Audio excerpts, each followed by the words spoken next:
উত্তর দিনাজপুর জেলা স্বাস্থ্য পরিবার কল্যাণ দপ্তরের উদ্যোগে এবং জেলা যক্ষ্মা বিভাগের সৌজন্যে রায়গঞ্জে শুরু হলো যক্ষ্মা নির্মূলকরণ কর্মসূচি। টিবি দূরীকরণ 100 দিনের পণ, এই বার্তাকে সামনে রেখে বিশেষ অভিযান শুরু হলো সোমবার থেকে, যা শেষ হবে 24শে মার্চ।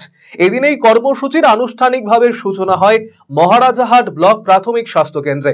উপস্থিত ছিলেন ব্লক স্বাস্থ্য আধিকারিক ডক্টর আলতামাজ আলী, যক্ষ্মার সিনিয়র ট্রিটমেন্ট সুপারভাইজার সঞ্জীব দে সহ অন্যান্যরা। ব্লক স্বাস্থ্য আধিকারিক ডক্টর আলতামাজ আলী জানিয়েছেন, 9 ডিসেম্বর থেকে এই কর্মসূচি শুরু হলো। রোগীদের স্ক্রিনিং করা হবে, বিশেষ করে 60 রোগীদের দিকে বেশি নজর দেওয়া হবে। 60-এর নিচে বয়সীদেরও হবে স্ক্রিনিং। ব্লককে টিবি বা যক্ষ্মা মুক্ত করার চেষ্টা করা হবে।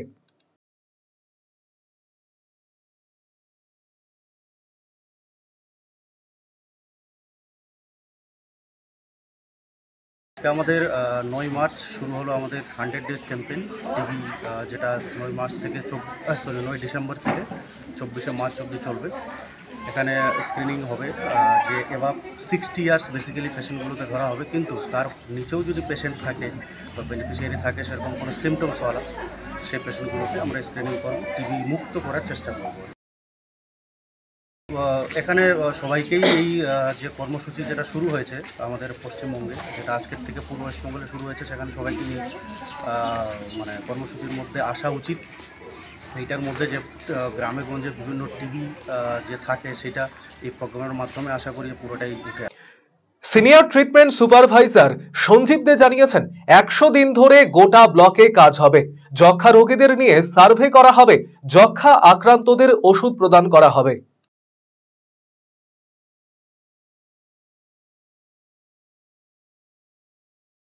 যেটা আমাদের এই 100 দিনের মধ্যে যেটা আমরাকে টার্গেট করেছি, যেটা যে এলাকায় কাজ হবে এগুলো সমস্ত সাব সেন্টার ধরে সেইখানে যত তার পপুলেশন আছে সেন্টারের, তার আমরা ভার্নারেবল যে গ্রুপটা আছে তার মধ্যে থেকে আমরা 60 বছরের উপরে, তারপরে হচ্ছে যাদের হচ্ছে 5 বছর আগে টিবি হয়েছিল, যাদের ডায়াবেটিক আছে, যাদের হচ্ছে 3 বছর আগে টিবি হয়েছিল সেগুলো বাড়ির লোক, এই সমস্ত লোকদের মধ্যে যাদের আমাদের বেশ কিছু 10খানা সিমটম আছে, এগুলোর মধ্যে যদি আমরা একটাও পাই তাদেরকে বাড়ি বাড়ি গিয়ে তাদেরকে আমাদের এগুলো সার্ভে করা হবে এবং তাদের কফ পরীক্ষা করা হবে। যদি কফ পরীক্ষা হবে যেগুলো, সেগুলো ধরুন আমাদের ন্যাট বলে একটা সাইট আছে, মানে সেই ন্যাটে যদি আমাদের যদি পজিটিভ হয়ে যায় তাহলে টিবির ওষুধ পাবে।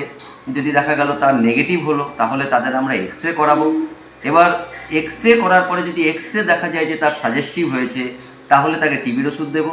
যদি দেখা যায় যে না এক্স রেটা তার নর্মাল আছে, তখন আমাদের নতুন একটা টেস্ট আসছে, একদম লেটেস্ট একদম, সেটা ফ্রি অফ কস্টেই আমরা করাবো। সেটা হচ্ছে সাইট টিবি বলে একটা টেস্ট, সেই টেস্ট করাবো। সেই টেস্টে যদি আমাদের পজিটিভ হয় তাহলে আমাদের একটা 3HP বলে আমাদের একটা প্রোফাইল্যাক্সিস আছে, তাদেরকে আমরা 3 মাস ধরে তাদেরকে আমরা খাওয়াবো। যদি দেখা গেল সেই টেস্টেও নেগেটিভ এলো তাহলে আমরা তাদেরকে 3 মাসের ফলো আপে রাখবো।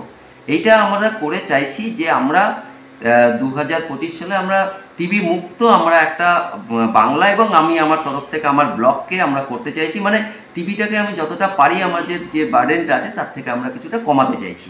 এটাই হচ্ছে আমাদের মূল উদ্দেশ্য এবং লক্ষ্য।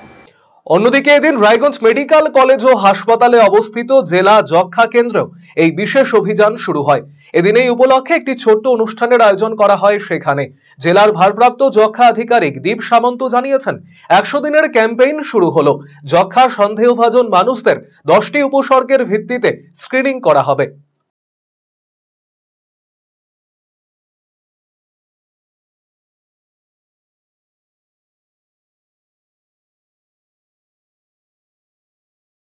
আমাদের একটা কর্মসূচি, আপনারা সবাই জানেন যে যক্ষ্মা একটা বহু পুরনো রোগ। এই কর্মসূচিতে আমরা পশ্চিমবঙ্গ সরকার মাননীয় মুখ্যমন্ত্রীর লিডারশিপে আমরা জানি যে একটা ইমপ্লিমেন্টেশন করতে চলেছি, প্রোগ্রামেটিক ইমপ্লিমেন্টেশন, সেটা হচ্ছে 100 ডেজ ক্যাম্পেইন। এখানে আমরা যেটা করব, ভৌগোলিকভাবে জানেন উত্তর দিনাজপুর একটা প্রায়োরিটি ডিস্ট্রিক্ট এবং 19টা ডিস্ট্রিক্টে সেন্ট্রাল টিবি ডিভিশনের গাইডলাইনে আমরা 100 দিনের একটা ক্যাম্পেইন আজ থেকে শুরু করছি। ভানারেবল গ্রুপকে 6টা ক্যাটাগরিতে আমরা বিভাগে ভাগ করে নিয়েছি। তাতে সুগার, বয়স্ক, যাদের আগে যক্ষ্মা রোগ হয়েছে, বাড়ির লোকেরা যারা যক্ষ্মা রোগের সংস্পর্শে এসছে, স্মোকিং, অ্যালকোহলিক, এবং যারা এইচআইভির মাধ্যমে আমাদের সমাজে আছে, এই বিভাগকে যারা যক্ষ্মা রোগে আক্রান্ত হতে পারে এই প্রায়োরিটি গ্রুপকে আমরা স্ক্রিনিং করব 10টা সিমটমসের ওপর। স্ক্রিনিং করে তাদেরকে আমরা কফ পরীক্ষা করব। পুরোটাই আশা দিদি এবং নিচু স্তর থেকে আস্তে আস্তে ধাপে ধাপে উঠে আসবে। কফ পরীক্ষা হয়ে যাওয়ার পর তাদের যদি যক্ষ্মা বেরোয় তাহলে তাদের আমরা রোগের চিকিৎসা করব।